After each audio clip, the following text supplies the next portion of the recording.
હિંમતનગર નાગરિક સહકારી બેંકની ચૂંટણીનું શાંતિપૂર્ણ માહોલમાં મતદાન ચાલી રહ્યું છે। કુલ 13 બેઠકો માટે 42 ઉમેદવારો મેદાનમાં છે। વિકાસ અને પરિવર્તન પેનલ સહિત સ્વતંત્ર ઉમેદવારો પણ મેદાનમાં છે। બે પેનલમાં ભાજપના કાર્યકર્તાઓએ પેનલ બનાવી છે। આજે મતદાન બાદ મોડી રાત્રે પરિણામ જાહેર થશે। નાગરિક સહકારી બેંકના 13 ડિરેક્ટર્સ માટેની ચૂંટણી જાહેર થઈ હતી, જેમાં સામાન્ય વિભાગની 10 બેઠક માટે 29 ઉમેદવારોએ ઉમેદવારી કરી।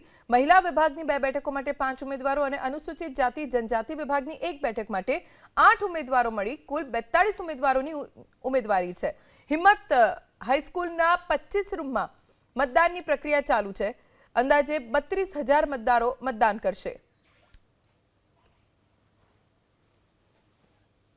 હિંમતનગર નાગરિક સહકારી બેંકની બોર્ડ ઓફ ડિરેક્ટર્સની આજની ચૂંટણીમાં 32,661 કુલ મતદારો છે।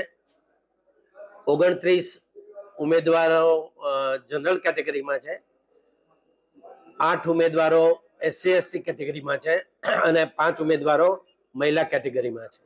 કુલ 25 રૂમો અને એમાં 50 EVM એટલે 50 બૂથ બનાવી અને આજની ચૂંટણી પ્રક્રિયા કરવામાં આવી રહી છે।